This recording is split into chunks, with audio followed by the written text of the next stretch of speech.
I've spoken to President Putin, and I think that thing is going to end, but it's got to end. It's a horrible, horrible thing to watch. You know, Europe has given $100 billion. The United States has given $350 billion because we had a stupid, incompetent president and administration. So we're asking for rare earth and oil, anything we can get. He broken this ceasefire. He killed our people, and he didn't exchange prisoners. We signed the exchange of prisoners, but he didn't do it. What kind of diplomacy, J.D., you are speaking about? What do you mean? But if you Mr. President, with respect, I think it's disrespectful for you to come into the Oval Office and try to litigate this in front of the American media. Right now, you guys are going around and forcing conscripts to the front lines because you have manpower problems. You should be thanking the President for trying to bring an end to this conflict. A lot of questions. Let's start from the beginning. Sure. You will not have a war. Don't tell us what we're going to feel. We're trying to solve a problem. Don't tell us what we're going to feel. I'm not telling you. You're right now not in a very good position. You're playing cards. Serious. You're gambling with the lives of millions of people. You're gambling with World War III. You're gambling with World War III. And what you're doing is very disrespectful to the country, this country. All right, I think we've seen enough. What do you think? Huh? This is going to be great television, I will say that. The world is changing. A war that began more than a decade ago has now turned into a global power struggle. Russia, Ukraine, and now the United States, under the leadership of President Donald Trump. Yes, he's back. Sworn in as the 47th President of the United States on January 20th, 2025. And just weeks into his second term, he's shaking the foundation of U.S. foreign policy. His message to Ukraine? So we're asking for rare earth and oil, anything we can get. Pay us back or give us something secured. A stunning shift. After years of unconditional support, Trump is demanding compensation. Why? What's his strategy? And what does this mean for the future of the war? To understand this, we need to go back to where it all started. This war didn't begin in 2022. It has deeper roots. It was a collision of history, politics, and power. Let's go back to 2014. Ukraine was at a turning point. The people, fed up with a pro-Russian government, demanded change. They wanted to move west, toward Europe, toward NATO. But for Vladimir Putin, that was unacceptable. And so, he made his move. Russian forces swarmed into Crimea. Just like that, annexed, a strategic victory for Russia and a warning to the world. But it didn't end there. In eastern Ukraine, pro-Russian separatists launched an uprising. A bloody conflict erupted, and for years it burned on. Then, 2022. Russia went all in. A full-scale invasion. Bombs, tanks, chaos. The world watched as Ukraine fought for its survival. But this war? It was never just about Ukraine. It was a global chess match. And the U.S.? It took a side. Now, March 2025. The war continues. Tens of thousands dead. Cities obliterated. The front lines? A constantly shifting nightmare.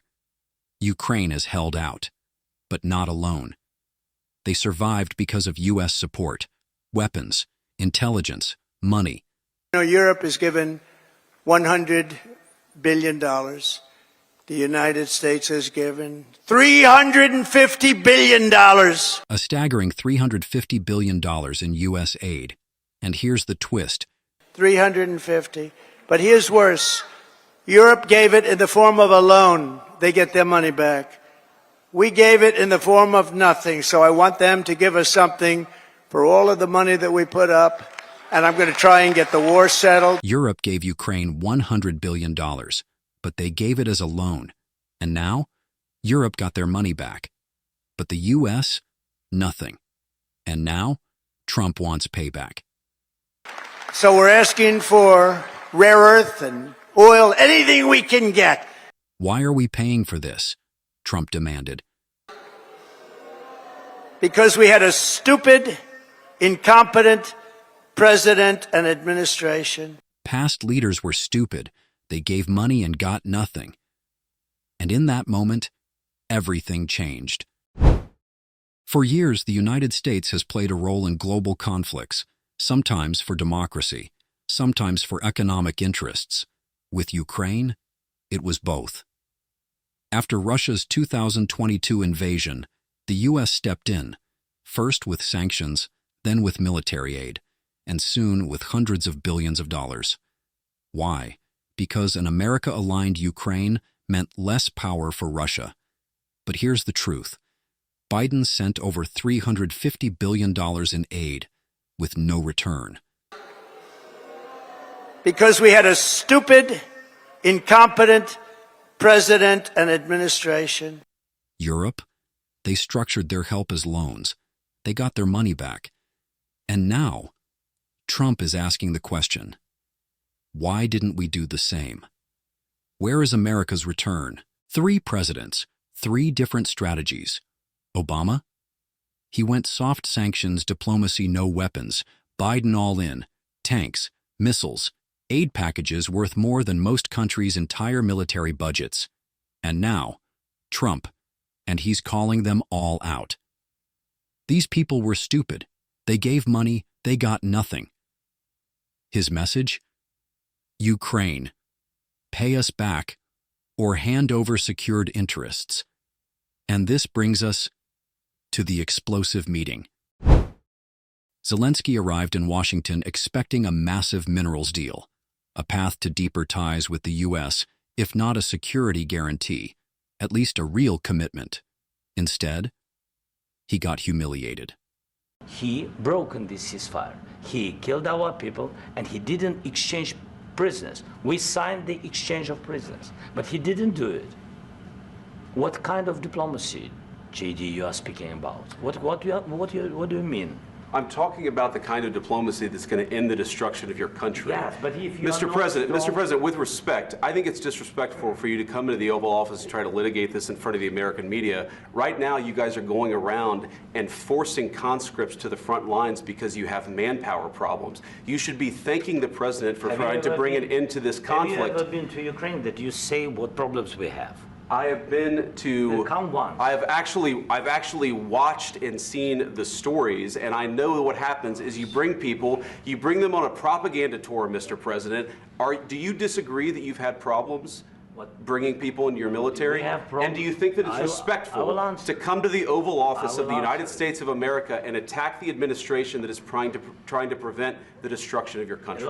A lot of questions. Let's start from the beginning. Sure. First of all, during the war, everybody has problems, even you, but you have nice ocean and don't feel now, but you will feel it in the future. God bless. You don't know that. God bless. God bless. You will not have a war. Don't tell us what we're going to feel. We're trying to solve a problem. Don't tell us what we're going to feel. I'm not telling you. Because you're in no position to dictate that. That's Remember exactly this. what you're doing. You're in no position to dictate what we're going to feel. We're going to feel very good. You will feel influence. We're going to feel very good and very strong. You will feel influence. You're right now not in a very good position. You've allowed yourself to be in a very bad position, and he happens to be right about it. From the very beginning of the war. You're not in a good position. You don't have the cards right now. With us, you start having cards. I'm not playing cards. Right now, you don't. You're playing cards. Mr. President. You're playing cards. Serious. You're gambling with the lives of war. millions of people. You're you, gambling with World War III. You're gambling with World War III. And what you're doing is very disrespectful to the country, this country. That's back to you. Far more than a lot of people said they should have. Have you said thank you once? This entire meeting? No, in this entire meeting, have you said thank you? You went to Pennsylvania and campaigned for the opposition in October. Offer some words of appreciation for the United States of America and the president who's trying to save your country. Please, you think that if you will speak very loudly about the war, you can... He's not speaking loudly. He's not speaking loudly. Your country is in big trouble. Can I answer? Wait a minute. No. You've done a lot of talking. Your country is in big trouble. I know. You're not winning. You're not winning this. you have a damn good chance of coming out okay because of us. Mr. President, we are staying in our country, staying strong from the very beginning of the war. We've been alone, and we are thankful. I said thanks you haven't in been this alone. cabinet, You and haven't not been only alone. in this cabinet. We gave you, through I this said thank stupid you. president, $350 billion. You voted we gave for you your military president. equipment, You and you voted men for are your brave, president. but they had to use our military. Yes. What about if you didn't have You our invited military me- equipment, you invited if me you to didn't speak. have our military equipment, this war would have been over in 2 weeks. In 3 okay? days, I heard it from Putin. In 3 days, this is something Maybe new. less. In 2 weeks, of course, yes. It's going to be a very hard thing to do business like this. I Again, tell you you. just say thank you. I said a lot of except times that thank there, you except to that, American people. except that there are disagreements, and let's go litigate those disagreements rather than trying to fight it out in the American media when you're wrong. We know that you're wrong. But you see, I think it's good for the American people to see what's going on I over understand, there. sir. I think it's I very understand. important. That's why I kept this going so long. You have to be thankful. You don't have the I'm cards. thankful. You're buried there. Your people are dying. tell you You're again, running low I on know. soldiers. Don't- Listen, don't please, you're running Mr. low on President. soldiers. It would be a damn good thing. Mr. And then President. then you tell us, I don't want a ceasefire. I don't want a ceasefire. I want to go, and I wanted this. Look, if you could get a ceasefire right now, I tell you, you take it so the bullets stop flying and your men stop getting killed. Of course, we want to stop the war. But you're saying you don't want a ceasefire. But I said to you, I want a ceasefire. with guarantees. Because you'll get a ceasefire faster than an agreement. Ask our people about ceasefire, what they think. That wasn't doesn't with matter me. for you what- that what wasn't this with me. means. It That was wasn't with with you. a guy named Biden, who was not a smart person. But this That is was your, with, this that was is with your Obama. president. It was your president. Excuse me. That was with Obama, who gave you sheets, and I gave you javelins. Yes. I gave you the javelins to take out all those tanks. Obama gave you sheets. In fact, the statement is Obama gave sheets and Trump gave javelins. You got to be more thankful, because let me tell you, you don't have the cards. With us, you have the cards. But without us, you don't have any cards. One more question to Mr. Vice President. I'm sorry, here. It's going to be a tough deal to make, Um, because the attitudes have to change. what if Russia breaks ceasefire? What if Russia breaks peace talks? What do you do then? I understand that it's a heated conversation right now. What are you but saying? what She's if asking, what if Russia Putin breaks the breaks ceasefire? for the- What if anything? What if a bomb drops on your head right now? But they have Okay? broken What if they ceasefire broke it? many I don't know. They broke it with Biden, because Biden, they didn't respect him. They didn't respect Obama. They respect me. But all- Let me tell you, Putin went through a hell of a lot with me. He went through a phony witch hunt where they used him and Russia. Russia. You ever hear of that deal? That was a phony Hunter Biden, Joe Biden scam. Hillary Clinton, Shifty Adam Schiff. It was a Democrat scam. And he had to go through that. And he did go through it. We didn't end up in a war. And he went through it. He was accused of all that stuff. He had nothing to do with it. It came out of Hunter Biden's bathroom. It came out of Hunter Biden's bedroom. It was disgusting. And then they said, oh, the laptop from hell was made by Russia, the 51 agents. The whole thing was a scam. And he had to put up with that. He was being accused of all that stuff. All I can say is this. He might have broken deals with Obama and Bush, and he might have broken them with Biden. He did, maybe. Maybe he didn't. I don't know what happened. But he didn't break them with me. He wants to make a deal. I don't know if you can make a deal. The problem is, I've empowered you to be a tough guy. And I don't think you'd be a tough guy without the United States. And your people are very brave. But you're either going to make a deal or we're out. And if we're out, you'll fight it out. I don't think it's going to be pretty, but you'll fight it out. But you don't have the cards. But once we sign that deal, you're in a much better position. But you're not acting at all thankful. And that's not a nice thing. I'll be honest, that's not a nice thing. Inside the Oval Office, Trump and Vice President J.D. Vance made one thing clear: show gratitude or leave. Zelensky pushed back. He reminded them of Russia's aggression. He warned them that a ceasefire with Putin would be a disaster. That's when Trump snapped. "Don't tell us what we're going to feel." Trump fired back. "You're in no position to dictate that." Then came the final blow. Zelensky said, "From the very beginning of the war, we have been alone." Trump erupted. "You haven't been alone. You haven't been alone. We gave you, through this stupid president, $350 billion. And just like that, the meeting was over. Zelensky was told to leave. And the minerals deal? Left unsigned. Trump's message to Ukraine is clear. Come back when you're ready for peace. But what does that mean? Does Ukraine now have to accept a ceasefire with Putin?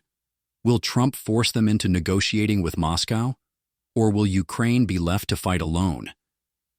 And then, there's Russia. If Trump's approach weakens Ukraine, will Putin seize the moment? One thing is certain. This war just entered a new phase. The days of blank checks? Over. The era of Trump's transactional foreign policy? Just begun. And now, the world holds its breath. This is not just a war anymore. This is a game of power. Trump has drawn his line. No more free support. Zelensky has pushed back. We need help. And Putin? He's watching, waiting, ready to move.